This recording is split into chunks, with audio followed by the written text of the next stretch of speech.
Hi, this is Dr. Mark Hyman, and welcome to my weekly house call, your chance to ask me your questions. And this week's question is, well, not so much a question, but really a reflection on one of my previous posts that was titled, Is Kindness Killing You? Now, I've talked about being a nice-a-holic before.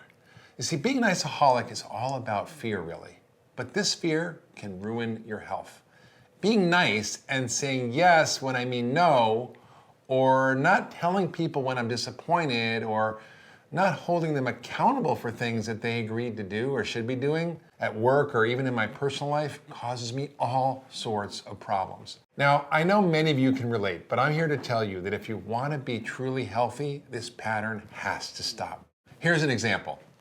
I tell someone on my team to do something, and I might not be really clear, or I ask the wrong person to do it, and then what I get back is not that great. And rather than say, hey, this is a good start, but I really need it to be like this, and go work on it until it's right, I don't say anything. And I'm nice to them. And I mumble under my breath, and I end up doing it myself and being a big hero, and then I resent it. And I resent them, and I feel frustrated, I'm mad, and I complain. Or sometimes it happens with my family. My son recently moved back home, and I didn't really give him a budget. And then I found out he was spending a lot more money than he should. And rather than tell him that this didn't work, and that he needed to be accountable, and he needed to track his spending, and we needed to create a budget, and then he would get a fixed amount every month to manage, I didn't say that, and I didn't do anything. Why? Because I didn't want to create conflict. I didn't want to have him feel bad because I felt guilty because he just lost his job. But the truth is, my avoidance robs us of an honest relationship, and it takes away his ability to show up differently and do the right thing. So not speaking up, or saying yes when I want to say no, it makes me unhappy. It makes me sleep poorly. It makes me angry and irritated. And the stress it causes me makes me feel tired and icky. And it creates more messiness in my life. It always backfires. So what I've learned is the power of telling the truth, the whole truth and nothing but the truth. And yet this is what I do. And what I know so many of you also do. And I'm sick of doing it, because it causes me so much trouble.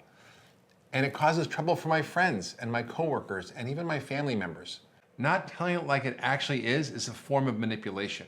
It's a way of trying to manage someone else's response to your words or behavior rather than dealing maturely with all the fallout. You see, my problem is I tend to work really hard to make things okay, even if they're not. And then I end up being unhappy and frustrated, and the other person doesn't actually get to show up how they really are, good or bad. Now, I learned this behavior as a kid, as many nice-a-holics do, but maybe it had its purpose then, it just doesn't work anymore. And yet, this is the hardest thing for me to change. So I asked for help. I now have an amazing life coach from the Handel Group who challenges me, who holds me accountable, who shows me where I lie or I don't tell the whole truth. She's not only the kind of life coach to help me with my goals and my dreams, she's a different kind.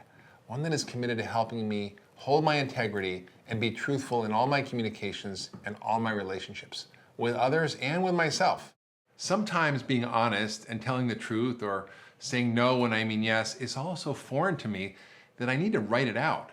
And I need to write out what I'm going to say, and I need to have her help me practice the conversations so I can do it without blame or judgment. And I can do it with a different type of kindness, an authentic kindness, not the kind of kindness where I seem nice, but I'm really doing things or not saying things to, quote, keep the peace. And I'm simultaneously creating a war inside myself and eventually creating even more conflict and stress for me and everybody else. The amazing thing is that when I tell the truth, then those in my life, whether it's employees or friends or family, they know where I stand and they know what I feel. And we can have an authentic and more profound relationship, which is actually what I was trying to create in the first place, but with exactly the opposite and the wrong strategy. So what I've learned is that being nice now often ends up making things messed up later. I clearly needed the right insights, and I needed a new plan to break this pattern. Now, in general, my life is great, but I want it to be greater. I want to live fully happy in all areas of my life and in all my communications. And I want to make my heart and my mouth always say the same thing.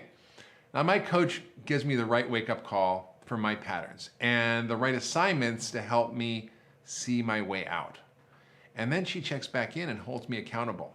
It's really hard to change by yourself. I know I couldn't.